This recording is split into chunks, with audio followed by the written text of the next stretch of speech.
Bonjour à tous et bienvenue dans ce nouveau numéro de Politique et Économie, aujourd'hui en compagnie de Christian Gérondeau. Bonjour monsieur. Bonjour.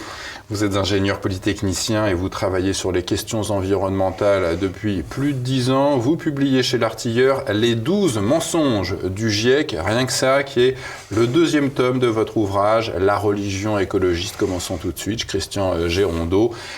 On va les énumérer, ces mensonges. Commençons avec le GIEC. C'est quoi ce truc? Est-ce que c'est un groupe d'experts comme on nous le présente? Pas du tout. Et je dirais que c'est peut-être le premier mensonge d'origine, qui remonte à une trentaine d'années. Le GIEC s'appelle en anglais, son titre c'est en anglais. Et je vais le dire en anglais, Intergovernmental Panel on Climate Change. Groupe intergouvernemental, donc qui réunit les gouvernements sur le changement climatique. Et en français? Et en français, c'est devenu groupe d'experts. C'est un mensonge caractérisé. Alors pourquoi ? Pourquoi ? Tout simplement parce que le GIEC, c'est un clone de l'ONU, des Nations Unies. Il a 195 membres, le GIEC. Autant que de pays membres. Autant que de pays membres des Nations Unies, c'est les mêmes. Et vous pensez que les 195 membres des Nations Unies ont des experts en climat? Des experts en climat, on les compte sur les doigts d'une main ou de deux mains. Donc, qu'est-ce qu'ils font ces pays? Ils désignent pour les représenter au GIEC des diplomates, des gens qui généralement n'y connaissent rien en climat. Oui, c'est ce que vous dites, ce sont des représentants diplomatiques. Ce sont des représentants diplomatiques. Donc, rien des scientifiques, ces gens-là. Mais absolument pas. Alors il y en a peut-être un de temps en temps, mais je vais donner deux exemples extrêmement simples. Le président actuel du GIEC est un Coréen du Sud, M. Han Sung-lee. M. Han Sung-lee, il est économiste. Pas du tout climatologue. Et son prédécesseur, c'était encore mieux. Son prédécesseur, c'était un Indien qui a beaucoup fait parler de lui. Il s'appelait M. Rajendra Pachauri. Il était ingénieur des chemins de fer. Quel rapport avec le climat? Aucun. Donc le GIEC n'est pas un groupe d'experts. Avoir introduit le mot expert dans l'intitulé en français, mais dans toutes les autres langues. J'ai vérifié en espagnol, j'ai vérifié en russe. Vous trouvez expertos, expertios, partout. C'est un mensonge caractérisé, c'est pas un groupe d'experts. C'est une alliance des pays qui font partie de l'ONU, comme l'indique le titre en anglais. Rapidement, Christian Gérondeau, c'est quoi les sciences qu'il faut maîtriser pour être un climatologue? Alors là, c'est une vaste question, parce qu'il faut en maîtriser un très grand nombre. Il faut s'y connaître en chimie, en physique, je ne sais pas, en expansion des gaz, en évolution de la température. Il faut savoir comment fonctionne une batterie. Enfin, il faut un ensemble de disciplines, et très peu de gens maîtrisent l'ensemble des disciplines. Le progrès se fait essentiellement par des spécialistes. Le problème, c'est que tout spécialiste, par exemple, de turbines hydrauliques, peut dire « moi je suis climatologue » parce que ça contribue au climat. Donc en réalité, il n'y a pas de vraie définition du climatologue. Les vrais climatologues qui sont spécialisés dans l'étude du climat, il y en a très peu sur la Terre. Et en tout cas, ils ne sont pas membres du GIEC, ils travaillent pour le GIEC. Et c'est là toute la forfaiture. Le GIEC n'est pas un groupe d'experts, il fait travailler des experts. Christian Gérondeau, on nous rebat les oreilles à la télévision avec cette affirmation selon laquelle les scientifiques du GIEC seraient unanimes sur le fait que l'homme soit à l'origine du réchauffement climatique. Est-ce que c'est vrai, cette unanimité ? Elle est absolument fausse. Il y a énormément de gens, y compris les prix Nobel, par exemple, qui ont signé l'année dernière une pétition internationale qui s'appelle « Il n'y a pas d'urgence climatique ». Vous avez 1 millier de signataires de 40 pays. Est-ce que vous en avez jamais entendu parler ? Mais jamais. Parce que le problème, il n'est pas là. Le problème, c'est que, soyons clairs, les grandes ONG écologistes ont pris le pouvoir du GIEC depuis plus de 30 ans et interdisent de fait à ceux qui ne sont pas d'accord de s'exprimer. C'est une grande chance que j'ai aujourd'hui de pouvoir m'exprimer à TV Liberté, mais j'aimerais bien passer sur le service public. J'attends encore, et j'attends depuis 10 ans, de pouvoir m'exprimer devant les chaînes radio ou télévision du service public. C'est bloqué. L'ancien directeur du service météo de France 2 avait remis en cause, je crois, le caractère anthropique du réchauffement climatique. Il a été dégagé il a été renvoyé. Immédiatement. Immédiatement. Le GIEC agit pour le bien de l'humanité. C'est donc le premier des mensonges que vous dénoncez. Pourquoi dites-vous que le GIEC agit comme si le monde était une somme de pays développés ? Voilà, ça c'est absolument extraordinaire. On sait que les pays développés, c'est un peu plus d'1 milliard d'habitants, sur 7 milliards d'habitants de la planète. Eh bien, on dirait que il n'y a que les pays développés qui comptent, à qui on demande par exemple de se passer de pétrole, de gaz et de charbon. On voit l'actualité en Ukraine, à quel point l'Europe peut se passer du gaz russe. Hein. Mais enfin, on a l'impression dans ces rapports qu'on ne parle que des pays. On oublie l'essentiel de l'humanité. Oui, parce que les pays pauvres, ils ont besoin du pétrole, du charbon et du gaz pour se développer. Mais qu'est-ce qu'ils nous disent les pays pauvres? Ils l'ont dit l'année dernière, il y a très peu de mois, à Glasgow. Il y a une grande réunion mondiale, on en a beaucoup parlé. Oui, la COP26. La COP26. Les pays développés, on leur a proposé un texte qui disait très exactement, il va falloir se passer du charbon. Eh bien, les pays développés, à l'initiative de l'Inde et de la Chine, ont dit... Les pays en développement. Les pays en développement, autant pour moi. Ces pays ont dit, nous refusons de signer ce texte. C'est la première fois que ça arrive, qu'un pays en développement l'ouvre un peu comme ça. C'est la première fois. En 30 ans, il y a eu une scission extrêmement nette. Les pays en développement disant nous refusons de dire que nous allons nous passer du charbon et a fortiori du gaz et du pétrole. Pourquoi ? L'Inde a ouvert l'an dernier 100 nouvelles mines de charbon. Ils ne le font pas parce qu'ils ont mauvais esprit. Ils le font parce qu'il y a 300 millions d'Indiens qui n'ont même pas l'électricité. Donc, pour les sortir de la pauvreté et de la mort, parce que ça va ensemble, hein. On s'aperçoit que les pays pauvres, il y a beaucoup de mortalité d'enfants parce qu'ils n'ont pas accès à l'énergie. Et donc c'est là où je dis, le GIEC, en demandant à tout le monde de ne plus utiliser le pétrole, le gaz et le charbon, est nocif et nuit à l'humanité, ce qui se traduit... La comparaison entre l'Inde et la Chine, et je m'arrêterai là, elle est très parlante. Ils ont à peu près la même population. La Chine est maintenant presque un pays développé. Mais évidemment, ils émettent beaucoup de CO2 parce qu'ils utilisent beaucoup de charbon. L'Inde est en retard. Et quel est le résultat ? Il y a 1 million d'enfants qui meurent en Inde de plus qu'en Chine chaque année. 1 million d'enfants parce qu'ils sont pauvres. Donc, en voulant priver les pays en développement des énergies fossiles, on tue des enfants. Et c'est ça la réalité. Et d'ailleurs, vous évoquez le chiffre terrible de 4 millions de femmes et d'enfants principalement qui meurent chaque année à cause des dégagements de fumée pour faire la cuisine parce qu'ils utilisent, ces pauvres gens, du bois ou des excréments d'animaux. Et les gens s'intoxiquent chez eux. C'est pas moi qui le dis, c'est l'Organisation mondiale de la santé. Vous savez, tous les chiffres que je cite la source. L'Organisation mondiale de la santé, c'est très facile à vérifier, estime à 4 millions chaque année le nombre de femmes et d'enfants qui vivent dans des huttes ou dans des petites masures où, au milieu de la pièce principale, il y a un foyer alimenté par du bois, alimenté bien souvent par des excréments d'animaux qui créent des vapeurs mortelles. Pourquoi ? Parce qu'ils n'ont pas l'électricité ou ils n'ont pas accès au pétrole qui permettrait, ou au gaz plutôt, qui leur permettrait d'éviter d'être asphyxiés en réalité. Et vous avez cette formule qui mériterait quasiment la peine de mort selon les bien-pensants. Moins un pays émet de CO2, plus il compte de morts. Alors ça, c'est pas de moi. Il suffit de faire la corrélation entre les émissions de CO2, elle figure sous forme de courbe dans mon livre, et la corrélation est totale. Avec la natalité. Alors, elle est, non pas avec la natalité, plus avec la mortalité. Autrement dit... Oui, la mortalité infantile, pardon. Alors, la mortalité infantile. Plus un pays émet de CO2, plus sa mortalité infantile est basse. Non, plus il émet, plus il y a de morts parmi les enfants. Plus il émet de CO2, moins il y a de morts. Tout à fait. Voilà. Si vous voulez. Alors, c'est très simple à résumer en un mot. Les pays développés émettent pas mal de CO2. Il y a très peu de morts d'enfants. Les pays en développement émettent très peu de CO2 parce qu'ils n'ont pas accès aux énergies. Il y a beaucoup de morts d'enfants et ce n'est pas un hasard. Les deux sont corrélés. Et ce qui est assez inquiétant, en tout cas par rapport à ce qu'on nous annonce, c'est que l'Agence internationale de l'énergie indique que les émissions mondiales de CO2 vont croître encore de 15% d'ici 2030, alors qu'elles auraient dû baisser de 45%. Oui. Ça illustre le total, l'incongruence de la mentalité qui est au GIEC. Je crois qu'on peut parler de schizophrénie. Ouais. On peut parler de schizophrénie, cet organisme est schizophrène. D'un côté, Ils demandent aux différents pays leurs prévisions. Ils constatent, en fonction du nombre d'aciéries, de centrales électriques qui vont être construites, ou du parc automobile qui va évoluer, que les émissions vont augmenter. Et d'un autre côté, il dit qu'il faut les supprimer.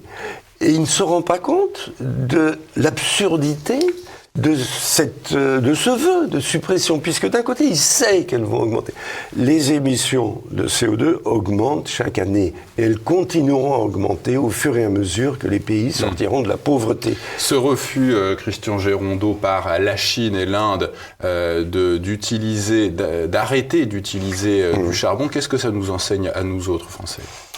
Ça nous enseigne que nous sommes des donneurs de leçons et que les pays en voie de développement n'en tiennent aucun compte parce qu'ils n'ont pas envie de rester dans la pauvreté et notamment que leurs enfants meurent. C'est pas plus compliqué que ça. Et donc nous pouvons continuer année après année. Vous savez, vous avez parlé de la COP 26, la 26e réunion. Bon, il y en a une qui va arriver l'an prochain, la 27e, la 28e. Ça ne sert rigoureusement à rien. Depuis 30 ans, les représentants des différents pays et sous l'égide des Nations Unies se réunissent pour dire qu'il faut moins d'émissions de CO2. Regardez le résultat. Aujourd'hui, on émet 60% de CO2 de plus qu'il y a 30 ans. Et ça continuera à augmenter, et heureusement, parce que ça veut dire qu'il y aura des populations qui sortiront de la pauvreté, des enfants qui ne mourront pas. C'est pas plus compliqué que ça, mais cette corrélation, vous la trouverez nulle part. Et en plus, cette politique punitive qu'on nous impose à nous, les pays développés, je veux dire, ça sert à rien si la Chine et l'Inde, qui sont les deux pays les plus peuplés du monde, ne jouent pas le même jeu que nous. Mais bien entendu. Alors, si on prend le cas de l'Europe, et a fortiori celui de la France, nous, c'est moins de 1% des émissions mondiales. Ça ne représente rien. Les pays développés augmentent chaque année leurs émissions de plus que la totalité des émissions françaises.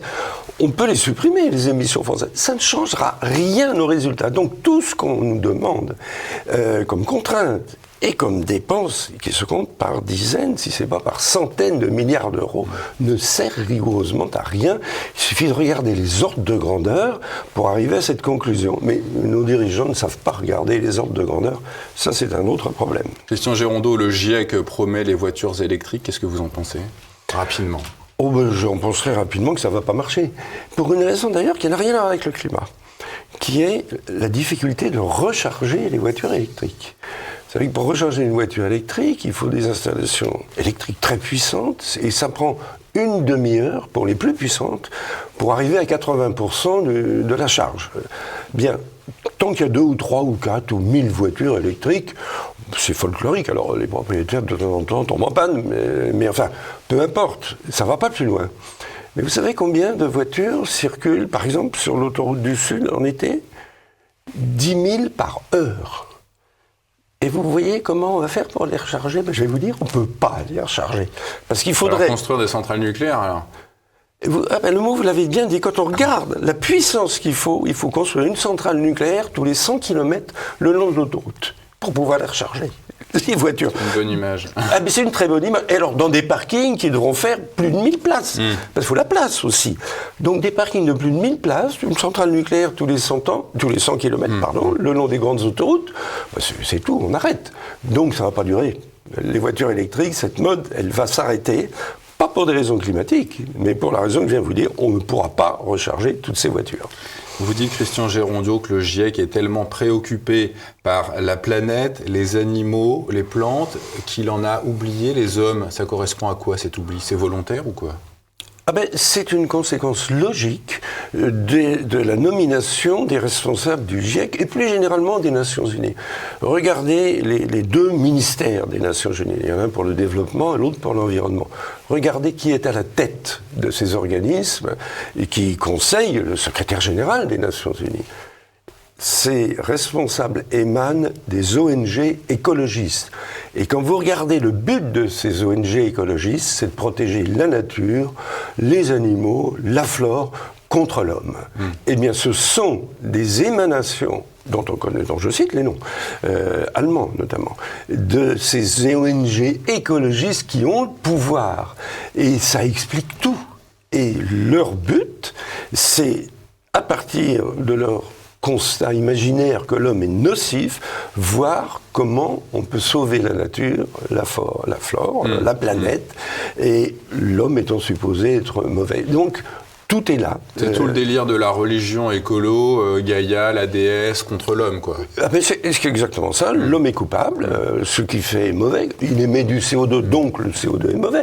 Il n'y a rien d'autre dans les démonstrations. En fait, il faut réduire la population mondiale, c'est ça. Moins il y aura d'hommes, plus la planète ira mieux. Oui, à la limite, il y aurait plus d'hommes. Voilà. Réduisons le monde, la population, il y a trop d'hommes. Il y a trop d'hommes, mais alors si vous voulez, le raisonnement... Exterminons tout le monde. Oui, mais ce qui est très, très, très amusant, c'est de voir, enfin amusant si on peut dire, c'est de voir la logique du raisonnement. Avant l'homme, tout allait bien. Bon. Et puis l'homme est arrivé, il a commencé à tout détruire, notamment à émettre du CO2, qui forcément détruit le climat.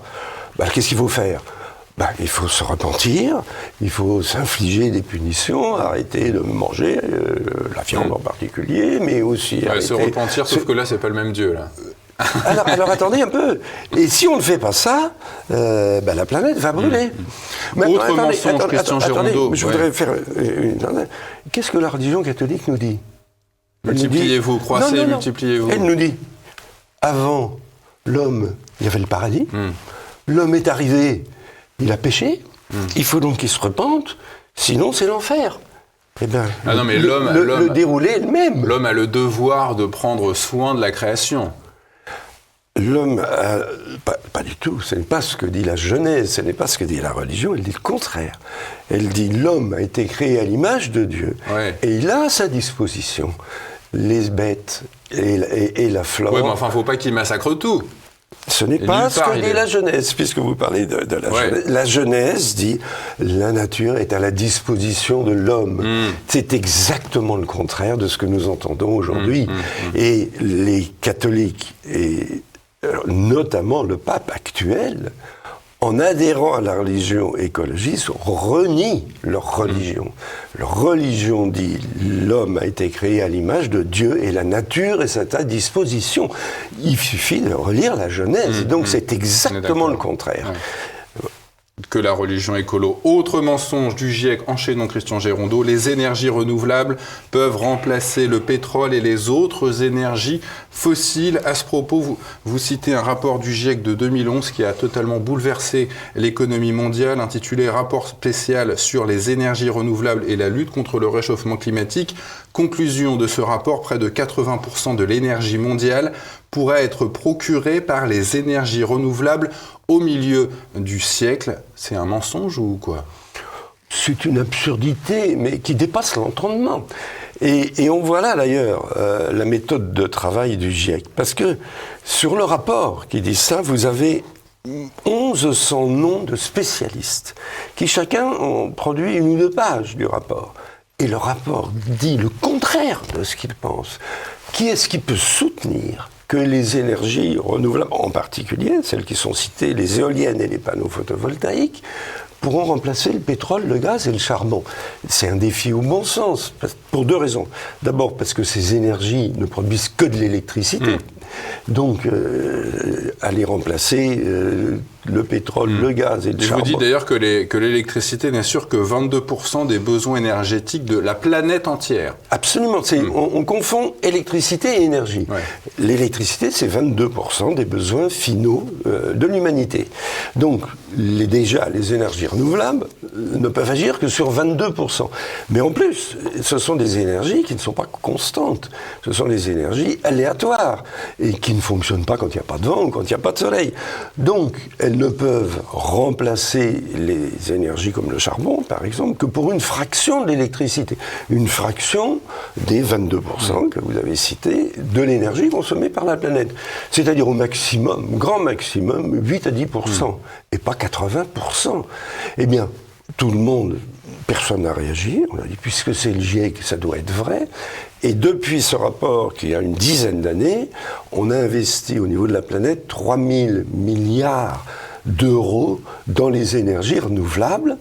Et en réalité, ces énergies renouvelables ne vivent que parce qu'elles sont subventionnées et elles ne peuvent absolument... Alors, un simple chiffre, au lieu de 80%, aujourd'hui, ces énergies renouvelables fournissent 2% de l'énergie de la planète. Et nous sommes en 2022, et en 2025, elles en fourniraient 80%. C'est quoi, Christian Gérondeau, l'impact du discours apocalyptique du GIEC sur nos économies occidentales ?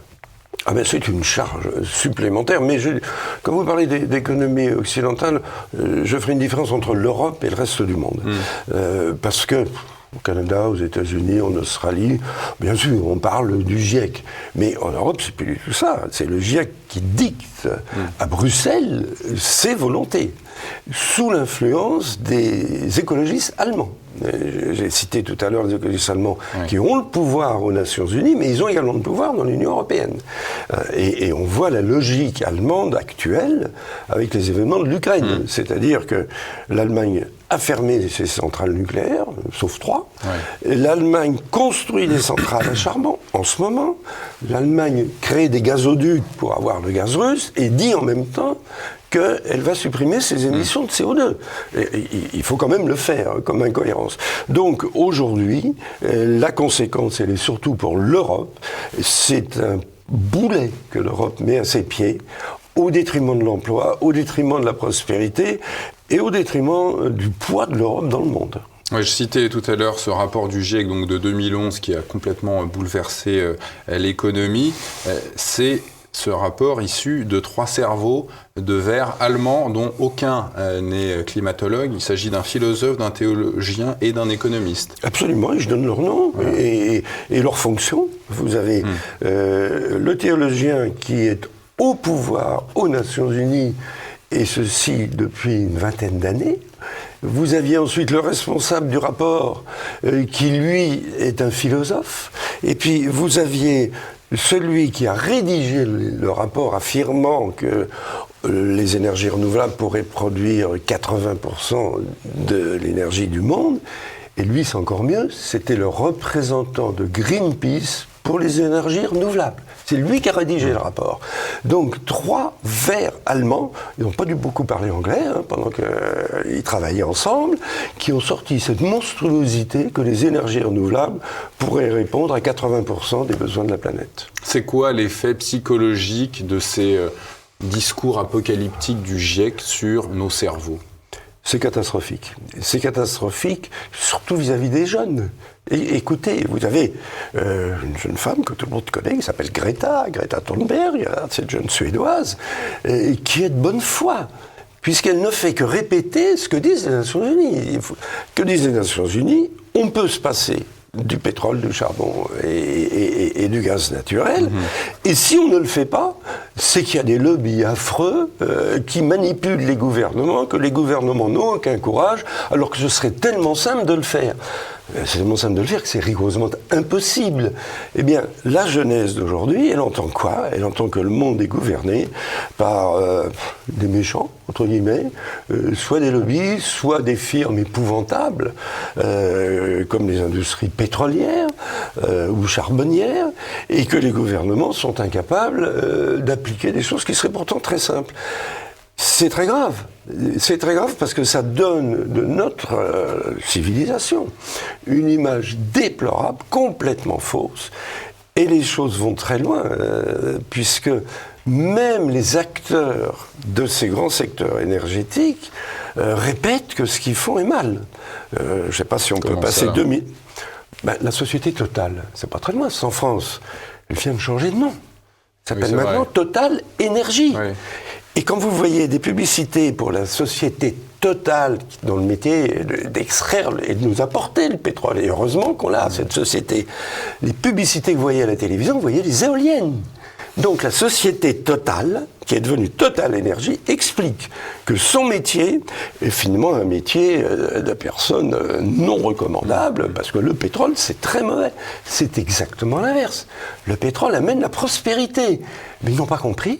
Ils sont tombés dans le panneau et ils expliquent à tout le monde, par leur publicité, que le pétrole, c'est quelque chose de lamentable parce que ça émet du CO2, alors que le pétrole sauve des vies. On en est là.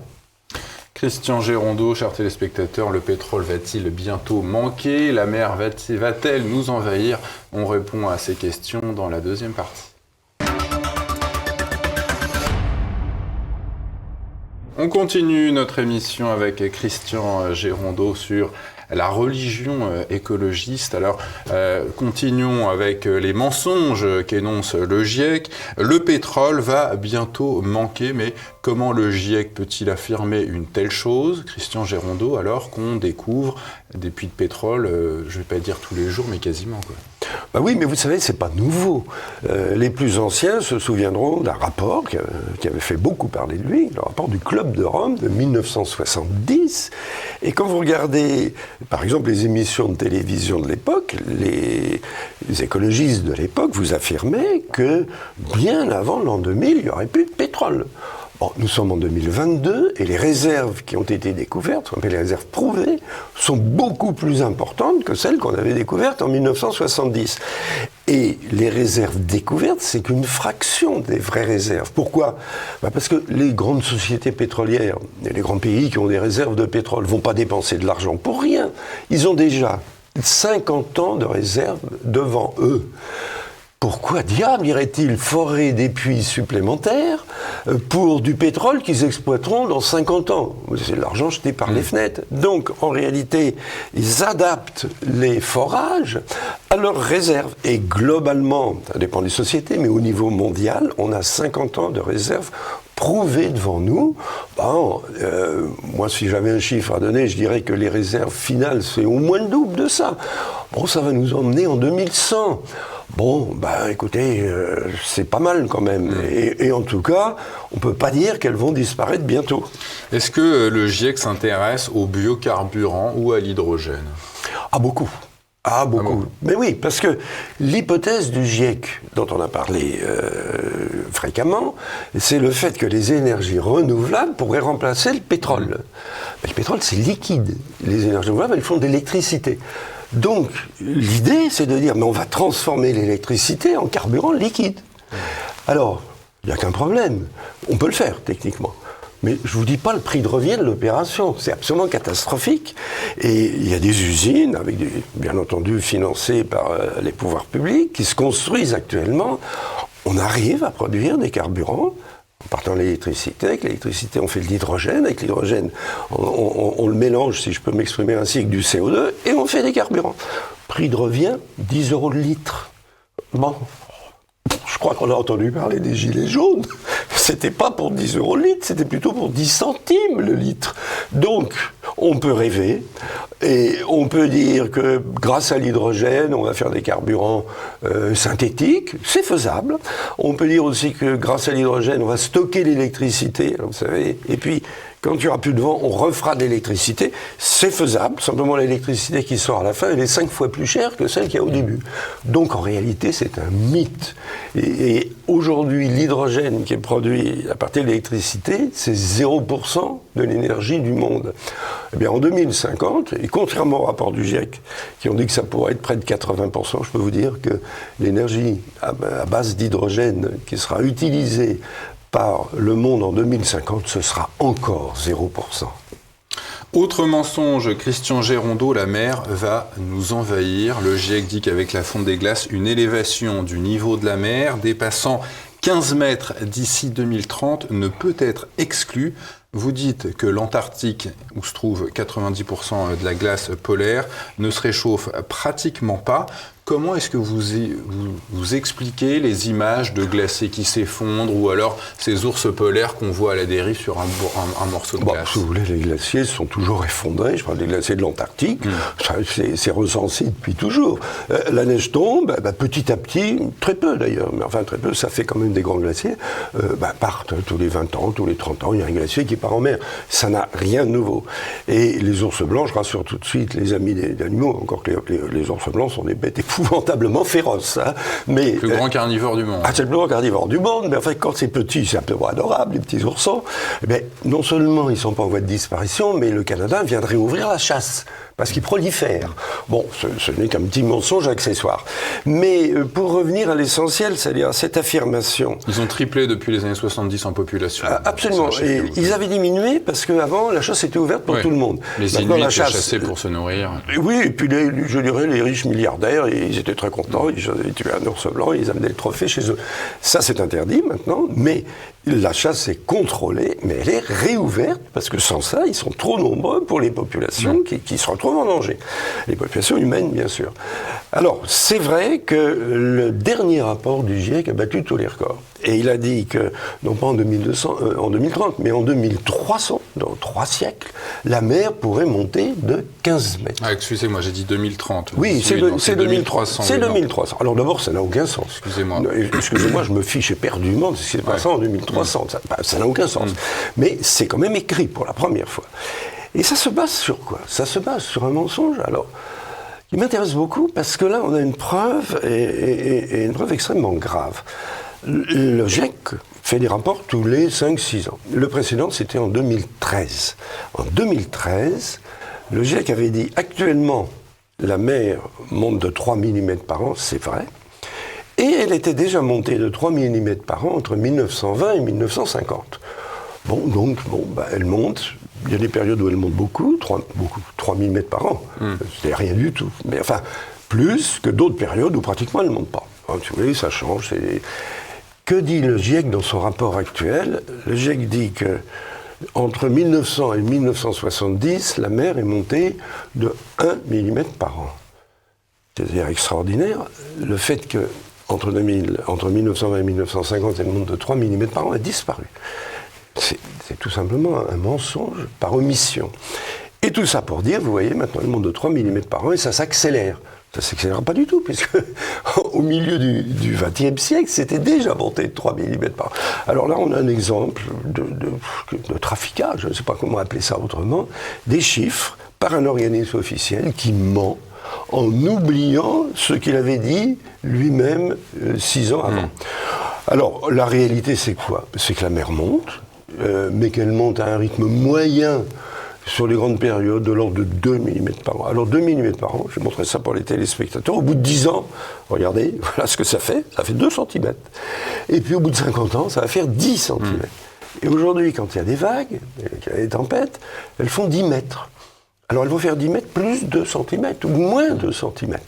Ça n'a aucun sens, la mer ne monte pas. Ça, c'est la réalité, parce que monter 2 mm par an, ça veut dire qu'elle ne monte pas. La meilleure preuve, est-ce que vous avez entendu dire qu'il y a des villes qui ont été submergées par la montée de la mer depuis 1900 Ben non, depuis 1900, la mer elle a dû monter, les chiffres du GIEC d'ailleurs le disent, de 20 cm. Les 20 cm, on ne s'en aperçoit pas. Puis s'il y a une digue qu'il faut surélever de 20 cm, on va la surélever de 20 cm. Donc, c'est une peur qui est profondément ancrée, qui n'a aucune base. Et ceux qui habitent Bordeaux, Le Havre ou Marseille peuvent être pleinement rassurés, ils ne risquent rien. Donc les migrants climatiques ne vont pas déferler sur nos côtes, voyant l'océan submerger leurs maisons. Mais bien entendu, puisque la mer, je vous dis, au bout de 10 ans, au maximum, elle va avoir monté de 2 ou 3 cm, mais on ne s'en aperçoit pas. Donc c'est une fiction qui existe depuis la création du GIEC il y a plus de 30 ans. On a toutes les preuves que c'est faux. Eh bien, ça fait rien, ça figure en tête de tous les rapports du GIEC, parce que là, tout le monde a peur. Et le GIEC repose sur la peur. Alors, vous parlez des réfugiés. Oui, c'est un autre mensonge du GIEC. C'est un autre mensonge du GIEC. Alors, les réfugiés climatiques vont déferler les réfugiés ici. climatiques, alors là, je lance un appel à ceux qui nous écoutent, mais je l'ai déjà lancé sur d'autres ondes. Si vous connaissez un réfugié climatique, s'il vous plaît, signalez-le. Hélas, il y a des millions de réfugiés. Regardez ce qui se passe en Ukraine. Regardez ce qui se passe, malheureusement, dans ceux qui meurent en traversant la Méditerranée. Mais c'est pas pour le climat. C'est parce qu'il y a une guerre. Et c'est la cause principale dans le monde des millions de réfugiés qui existent. Bon, la guerre est en Ukraine, mais elle a été en Afghanistan, elle a été en Syrie, elle a été en Éthiopie. Et oui, là, il y a des réfugiés de guerre. Rien à voir avec le climat. Et les autres qui viennent en Europe, qui viennent en France, c'est pourquoi ? C'est parce qu'on a un niveau de vie, on a une sécurité sociale, on a des avantages qu'ils n'ont pas dans leur pays. Mais il n'y a pas jamais eu un réfugié climatique pour une raison que les gens ignorent, c'est que le réchauffement de la planète, dont on va peut-être parler, mais qui est extrêmement faible, est mal réparti. En tout cas, il est beaucoup plus fort, disons, près des pôles, et en particulier du pôle Nord. Donc il est plus fort, par exemple, en France que dans la moyenne mondiale. Et il est beaucoup plus faible au niveau de l'équateur. Au niveau de l'équateur, il n'y a pas de changement climatique. Encore une fois, c'est des changements climatiques qui se mesurent en dixième de degré, mais ils n'existent pas. Alors, peut-être parce que ces deux endroits-là, il n'y a aucune production de gaz à effet de serre de masse, non ? Ah non, parce que le gaz à effet de serre, le CO2 en particulier, il se répand sur toute la planète tout de suite. Donc, il n'est pas plus localisé dans un endroit que dans un autre. Mais il s'est passé, par contre, quelque chose qui est extrêmement important, c'est que depuis une cinquantaine d'années, la production agricole mondiale a été multipliée par 4. Autrement dit, la famine a disparu. Et elle a disparu, sauf événement très particulier, il peut arriver une sécheresse, ça peut arriver. Mais globalement, elle a disparu, sauf en cas de conflit et de guerre. Et à ce moment-là, on voit réapparaître la famine, hélas. Justement, Christian Gérondeau, sur cette hausse de la température de la planète, le GIEC nous dit que la température va s'élever de 1,5 degré au cours des 20 prochaines années. Qu'est-ce que vous dites, vous ? Je dis que c'est un mensonge de plus, parce que c'est vrai que le GIEC a créé ça. Mais il oublie de dire une chose, c'est 1,5 degré depuis 1850. Depuis 1850, la température de la planète s'est déjà élevée de plus de 1 degré. Donc au cours des 20 prochaines années, c'est pas du tout 1,5 degré. Si vous enlevez 1,1 pour être précis de 1,5 degré, vous trouvez 0,4. Donc c'est 4 dixièmes de degré. Et même ce chiffre-là est encore une exagération parce que les satellites montrent que l'élévation actuelle, c'est 1,5 degré tous les 10 ans. Donc ça va faire 0,3 degrés. Et avec ça, 0,3 degrés de plus sur la moyenne de la planète, on nous explique que les inondations, les sécheresses, les catastrophes vont être absolument gigantesques. Mais ce chiffre que je viens de vous donner, 0,3 ou 0,4 degrés, ne le cherchez pas dans les rapports du GIEC. Vous ne trouverez que 1,5 en oubliant de dire que c'est depuis 1850, le 1,5, mais pas du tout depuis au cours des 2 dernières décennies, comme c'est rigoureusement écrit dans le rapport du GIEC. Et vous précisez d'ailleurs que la variation du climat a toujours existé et qu'il y avait des variations bien plus importantes autrefois. Écoutez, là, moi, je ne suis pas expert en climat. J'essaye de comprendre ce que disent les climatologues. Historien du climat, là. Alors, par contre, il y a des gens dont c'est le métier. Il y a quelqu'un qui est très connu en France, qui s'appelle Jean Jouzel. Jean Jouzel, c'est le spécialiste des glaces. Il étudie les carottes glaciaires, vous savez. On fore des trous et on en ressort des échantillons de glace. Et qu'a-t-il constaté ? Et qu'a-t-il publié ? On peut trouver dans une revue qui s'appelle Atlas Environnement, pour ceux que ça intéresse. Il a dit qu'il avait constaté par les forages qu'il avait fait au Groenland des variations brutales de plus de 16 degrés qui ont duré des décennies. Il a constaté 25 variations brutales de plus de 16 degrés. Et aujourd'hui, on nous dit le climat va monter donc de 0,3 ou 0,4 degrés et ça va être une catastrophe. Mais il y a quand même des limites à la fabulation, mais manifestement ces limites ne sont pas connues du GIEC. Est-ce qu'il existe une preuve démontrant que les activités humaines n'ont aucun impact sur le climat ? Non, il n'existe pas de preuve, mais on a de fortes raisons de le penser. Pour un motif qui est le suivant. Le CO2, qui est généralement celui dont on parle surtout, c'est un gaz à effet de serre. C'est-à-dire que les rayons du soleil peuvent le pénétrer, arriver sur la Terre, et qu'ensuite, il empêche une partie de ces rayons de repartir dans l'atmosphère. Mais ce qu'on a constaté, c'est que cet effet de serre, il est atteint pour une faible masse de CO2. Et si vous avez 2 ou 3 fois plus de CO2, ça ne change rien à ce phénomène d'effet de serre. Donc on peut penser très raisonnablement qu'il n'y a pas d'impact, ce n'est pas une certitude. Mais par contre la certitude, c'est que quand l'eau monte de 2 mm par an, ou la température de 0,1 ou 2 degrés tous les 10 ans, ça ne peut pas être une catastrophe. Et vous dites par ailleurs que ce CO2, c'est quasiment un bienfait pour l'humanité, en tout cas à premier titre pour les végétaux. Et pour les êtres vivants, s'il n'y avait pas de CO2, on serait là ni l'un ni l'autre. Le CO2, on apprend ça à l'école, c'est l'élément central de la photosynthèse, qui est une espèce de miracle qui fait que sous l'action des rayons du soleil, le CO2 se mélange à l'atmosphère et crée les végétaux. Puis ensuite, les animaux mangent les végétaux. Donc, s'il n'y avait pas de CO2 dans l'atmosphère, la Terre ressemblerait à la planète Mars ou à la Lune. Il n'y aurait pas de vie. Donc, on ne serait pas là. Eh bien, s'il y a plus de CO2, qu'est-ce qui se passe ? Il se passe que les rendements agricoles augmentent. Ça, on le sait, puisque si vous achetez des fleurs, il y a beaucoup de chances qu'elles aient été produites dans des serres et que pour accélérer la croissance de ces fleurs, on ait injecté du CO2 dans les serres. Et d'ailleurs, les ouvriers qui travaillent dans les serres ne sont pas malades, je vous le rassure tout de suite, c'est pas du tout dangereux. Donc, plus il y a de CO2, plus les rendements agricoles augmentent. Mais ça, c'est une excellente nouvelle, ça veut dire que le CO2 est un atout important, pas le seul, mais c'est un atout important dans la lutte contre la famine. C'est pas rien. Et j'interrogeais d'ailleurs à ce sujet l'ancien directeur d'un laboratoire du CNRS, François Gervais, qui me disait que la planète n'avait été jamais aussi verte et que les déserts reculent. Ça, si vous voulez, c'est encore une vérité qui est soigneusement cachée. Et cette vérité, elle est incontestable. C'est les photos des satellites qui le montrent. Si vous comparez les photos des satellites, ça fait 40 ans ou 50 ans qu'on en a, aux photos actuelles, vous apercevez effectivement que les forêts s'étendent, que la planète reverdit, même si localement, bien sûr, les besoins de l'humanité font qu'on coupe des forêts.